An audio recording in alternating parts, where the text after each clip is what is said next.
Hello everyone, welcome to study time with new informative video. UP triple SC से जो UDA, LDA और supply inspector की vacancy आई हुई थी, तो इसका जो आज एग्ज़ाम है वो संपन्न हो गया है।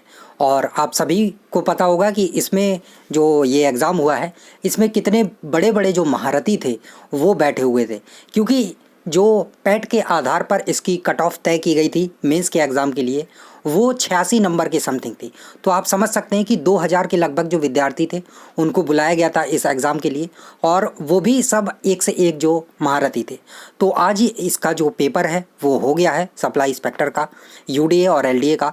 तो आज हम जो पेपर हुआ है इसके पेपर के एनालिसिस के बारे में बात करने वाले हैं, इसका एनालिसिस करने वाले हैं, और इसके साथ ही इसकी कट ऑफ क्या जा सकती है वो बात करने वाले हैं। पेपर का लेवल कैसा आया है, इजी आया है, मॉडरेट आया है या फिर हार्ड आया है, और इस पेपर से लेखपाल वाले जो बच्चे हैं जिनका लेखपाल का एग्ज़ाम है 31 तारीख को, उन्हें क्या सीखना चाहिए, क्योंकि ये बहुत महत्वपूर्ण चीज़ है ये लेखपाल के बच्चों के लिए इस पेपर को देखते हुए। क्योंकि इसमें जो पैटर्न पूछा गया है तो सारी चीज़ें लेखपाल बच्चों को ऑब्जर्व करनी चाहिए, तो बहुत ही महत्वपूर्ण चीज़ है लेखपाल वालों के लिए।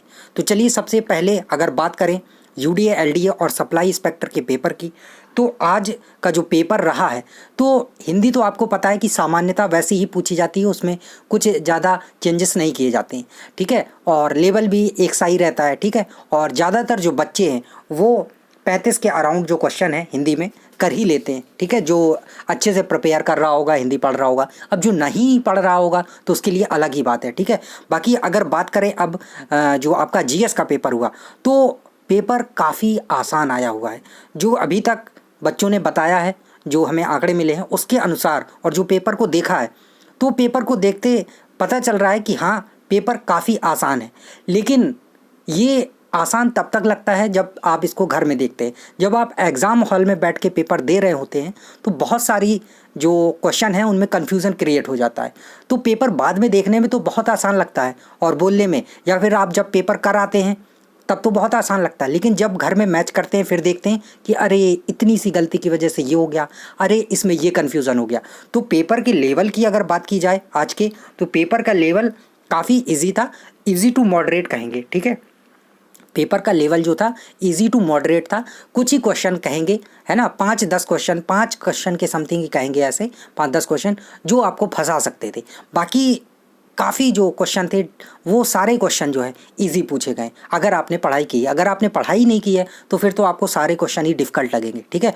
तो अगर आप अच्छे से तैयारी करके गए थे, फोकस थे इस एग्ज़ाम के लिए, तो 5 से 10 क्वेश्चन ऐसे थे जो आपको फंसा सकते थे। बाकी पूरा ओवरऑल पेपर की बात की जाए तो ईजी ही रहा है, ठीक है। और हार्ड तो बिल्कुल भी नहीं कहेंगे, अगर कोई कह रहा है तो बेवकूफ़ ही होगा एक प्रकार से, ठीक है। हार्ड तो बिल्कुल भी नहीं था पेपर, इजी टू मॉडरेट की कैटेगरी में ये जो पेपर है वो रहा है, और ज़्यादातर जो इसके क्वेश्चन थे वो इजी ही रहे।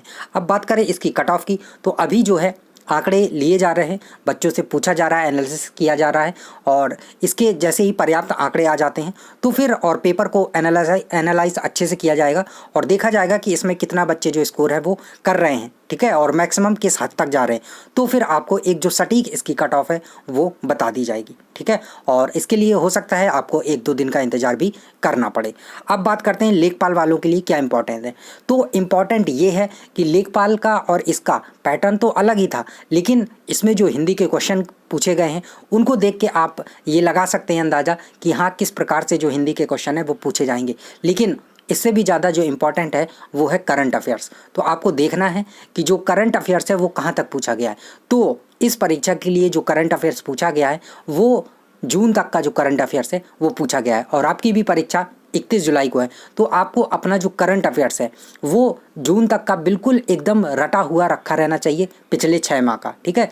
दिसंबर या जनवरी से आप जून तक का जो अच्छे से जो करंट अफेयर्स है वो पढ़ के रखें, और 3 से 4 क्वेश्चन आपको जो देखने को मिलेंगे मई और जून के महीने से ही जो करंट अफेयर्स के क्वेश्चन है वो देखने को मिल सकते हैं, ठीक है। और जुलाई का अगर आप करना चाहें तो 10 जुलाई तक का कर सकते हैं, लेकिन मई, जून और इन मंथों को बिल्कुल भी ना भूलें। तो लेखपाल वाले इस चीज़ के लिए सतर्क रहें बिल्कुल कि करंट अफेयर्स कहाँ तक करना है, और ये ना सोचें कि सप्लाई इंस्पेक्टर का पेपर आसान आ गया तो आपका पेपर भी आसान ही आएगा। ठीक है, एक पेपर दूसरे पेपर से बिल्कुल भी डिफरेंट होता है, अलग होता है। ठीक है, तो आप लोग अपनी तैयारी में लगे रहिए। इस पेपर को आप लोग देखिए, उसके जीएस के क्वेश्चन सॉल्व करिए और जो हिंदी के क्वेश्चन है उन्हें सॉल्व करिए।